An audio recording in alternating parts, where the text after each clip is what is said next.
Water signs, tignan po natin kung ano yung mensahe para sa iyo ngayong araw. Keep in mind po na ito ay general reading lamang, so hindi po lahat ay makaka-relate, so be open-minded.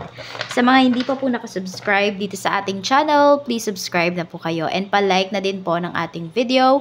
At sa mga nais naman po mag-avail ng ating private readings ng ating Evil Eye Amulet, ng ating Cures Bracelet, makikita nyo po yung link sa description box. Tarot Intentions by Alian Reyes. Tignan natin kung ano po yung mensahe para sa iyo ngayong araw na ito. Okay. We have 7 of coins. Pwedeng meron kayong mga nararamdaman. More on physical, some of you. Meron dito, pwedeng nagde-deteriorate yung health po ninyo. So, tignan ninyo, magpa-check up po kayo kung kinakailangan. Pwedeng paulit-ulit bumabalik yung sakit. Meron po dito. Yan. So, meron din, pwedeng naglalagas po yung buhok po ninyo. So, aloe vera ba yung pwede dyan? Pero, tignan nyo na lang po kung ano ba yung mga pwede nyong gawing solusyon pagdating dito sa hair fall problems po ninyo. Or tignan nyo, bakit ka nga ba nagkakaroon ng, ba't ba ang dami mong hair fall? We have King of Cups. Tignan pa natin. Okay, some of you need nyo mag-lose or mag-gain ng weight for some of you. Meron din kayong mga bad habits na kailangan talagang, kailangan nyo talagang iwasan. Tignan natin, we have 3 of Wands. More on, pinapakita talaga dito, marami sa inyo ngayon, water signs, ay concern kayo sa health po ninyo. Iyan yung pinapakita talaga dito sa energy ninyo. We have 8 of Wands. So, meron dito nagja-jogging, nagra-running, tuwing umaga. Or if you have time talaga. Meron ding moving kasi yung pinapakita dito. So, yung iba po sa inyo, hindi nyo talaga magagalaw-galaw. Oo. At meron naman dito, pwedeng ang pinag-iipunan po ninyo is bahay or pampagawa ng bahay. So, these days, parang maraming nagpapagawa ng bahay or madaming nag-iipon para sa bahay. Yun yung pinapakita. Even si fire signs, ganyan, parang ganyan din yung kanyang energy. So, tignan natin. Pwede rin pala na may nakakausap kayo dito sa ibang bansa. Meron kayong mga ka-transactions dito. For some of you, yung trabaho po ninyo, ang boss ninyo, pwedeng foreigner. Check natin pagdating sa bahay. We have Page of Cups. Meron tayo ditong the moon. So, may nagtatampo po sa inyo dito. Pwedeng anak po ninyo. Kung meron na kayong anak, water signs. Pwedeng meron siyang nare-request, pero hindi po ninyo mabigay. Naiintindihan naman niya, pero nandun pa rin yung nagtatampo talaga siya. Oo.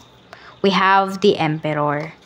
So, sinasabihan dito na pwedeng malayo yung loob ng anak po ninyo sa inyo. Or sa father niya. Ayan yung pinapakita pagdating sa family. Meron naman sobrang responsible na nawawala na siya ng time sa anak niya. So, di na sila nakapag-bonding. Yes, may pera, pero yung pagiging affectionate pagdating sa mga anak, pwedeng yun yung nawawala. Tignan natin, yun yung nasa-sacrifice. Pagdating po sa kaibigan, we have naman Page of Coins. And meron tayo ditong death card. So, pwedeng may ino-offer sa'yo yung friend mo or pwedeng may kaibigan ka dito na ikaw yung nag-offer ng trabaho sa kanya. Ayan.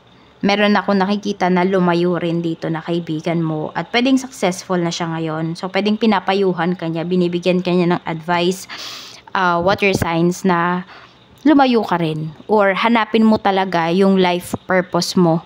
So, may kaibigan ka dito na napakalawak po ng kanyang pangunawa. Yung akala mo, water signs, malawak na yung pangunawa mo. Magugulat ka na mas malawak pala yung pangunawa at yung wisdom nitong kaibigan mo.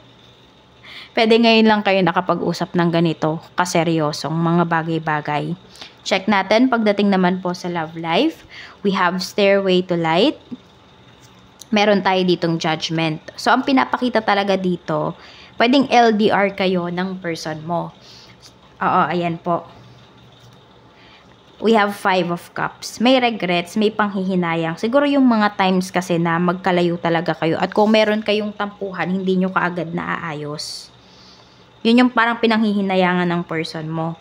Meron naman dito, pwedeng because of distance, talagang hindi lang physical kayo nagkahiwalay ng person mo, even emotional. So, pwedeng may nag-break up dito. Pero, ayan, merong nag-break dito, pero happy naman kayo sa sitwasyon po ninyo ngayon. Pwedeng unti-unti, nakaka-move forward na yung iba sa inyo. Ibig sabihin, nakayanan nyo naman. Okay, pwedeng, yun nga, sabi ko nga, naka-move forward, or nasa healing process na yung iba sa inyo. Pero mukhang may magbabalik sa life mo. Ayan, mukhang babalikan ka nitong taong to. Water signs. O, may unfinished business pa kayo. At pagdating naman po sa kaperahan, we have 5 of Wands. Sa sobrang bait ng iba sa inyo, natatake advantage po kayo dito. Ayan. May pag-uusap regarding money. May conflict kasi na pinapakita. Hindi ko alam kung about ba to sa sustento, about sa saan ba? We have 10 of Swords. About sa kontrata. Hindi ko alam kung may mga kontrata ba kayong pinirmahan. Ayan po. Pwedeng medyo nagkakaroon ng problema about sa matter na yan. So, tignan nyo pong mabuti at scrutinize po ninyo. Tignan nyo ano ba yung magagawa ninyong solusyon. Kasi, pwedeng mauwi to sa demandahan. Kung about talaga to sa mga kontrata at may involved na malaking pera. Check natin pagdating naman po sa ayun, nagdaramdam pala yung iba sa inyo water signs kasi pwedeng malapit po sa inyo yung gumawa talaga ng hindi maganda regarding your money. 'Di ba? Sinira yung trust mo. At sa trabaho naman po, we have Ace of Wands at meron tayo ditong Ace of Coins. May promotion na paparating. Kaya lang it could take pa 7 weeks to 7 months. Ganun pa katagal yung promotion. So, yan po. Dire-diretso lang talaga kayo sa diskarte ninyo, sa efforts po ninyo.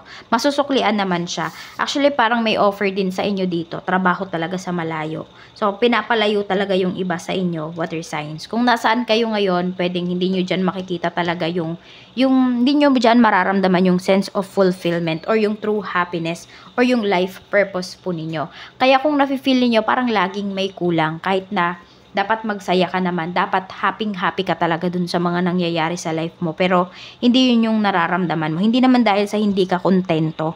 Kung hindi mo lang talaga maramdaman. Hindi mo rin ma-explain kung ano ba yun. Ano ba yung kulang.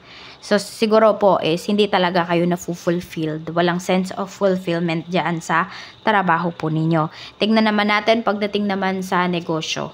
Sa negosyo, we have 3 of Coins. Meron tayong Queen of Swords. May pag-uusap, may meeting po dito. We have the Hierophant. So, pwedeng may a-attendan kayo na seminars, mga tradings, mga bazaar, na medyo magpapasakit po ng ulo ninyo. Ayan, pero kitang kabuhayan naman po talaga kayo. Marami kayong makukuhang mga regular clients po dyan. Pagdating dito sa inyong negosyo. Kaya ipagpatuloy nyo lang po yan. Sa una, mahirap talaga. Yung iba nga kinakabahan pa kayo dito. Some of you parang mag-start pa lang kayo ng business. Kaya parang kinakabahan, natatakot kayo dito. Tignan natin kung ano pa yung mensahe para sa'yo. Angel message po para sa'yo. Water signs. So, we have overcoming difficulties. The worst, sabi sa inyo dito ni Archangel Jeremiel, the worst is now behind you. And you are surmounting any previous challenges. Okay, so, madami na kayong nalagpasan na problema. Ayan po. At sabihin natin, yung iba sa inyo, mamaniin nyo na lang yung mga susunod po ninyong mga struggles in life. Natutunan nyo na siguro yung formula. Pero syempre, iba-ibang problema, iba-ibang formula naman talaga yan. Pero ayan po, you can ask for help kay Archangel Jeremiel. Check po natin, ano naman yung mga iba pang mensahe para sa'yo. Okay, Spirit Guide, mensahe pa po natin. So, lavender yung nakikita kong color dito and blue. Take time to breathe out. Ayan po, so siguro, parang kada may problema ka, may darating na naman ba na isang problema? So, take time to breathe out. Pahinga ka naman daw muna, sabi ni Universe. May mga problems kasi, or may mga sitwasyon sa buhay mo na hindi mo talaga siya ma-solve. So, maybe, hindi yun problem. Kung hindi lesson nga daw yun, na kailangan mong tanggapin. Ayan. May mga bagay dito na kailangan mong i-accept kahit na masakit. Blessings, we have a blessing to shield and safeguard you. May mga bagay dito na hindi nagwo-workout para sa'yo, water signs, kasi pinoprotektahan ka. Hindi ka pinapahirapan. We have a blessing for unity where once there was division. May magkakaayos po dito. Okay, pwedeng yung taong to nagkaroon kayo ng misunderstanding. So, ang nangyari, pinoprotektahan lang pala nung taong to yung pangalan mo, pero iba yung nakarating sa'yo.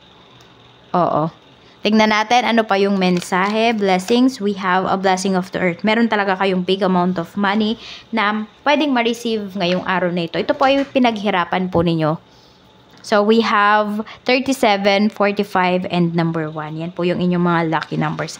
And actually, meron tayo, di ba, sabi ko, lavender, blue, green, and orange. Yan po yung inyong mga lucky colors for today. Maraming salamat po. Mag-iingat kayo always and more blessings to come.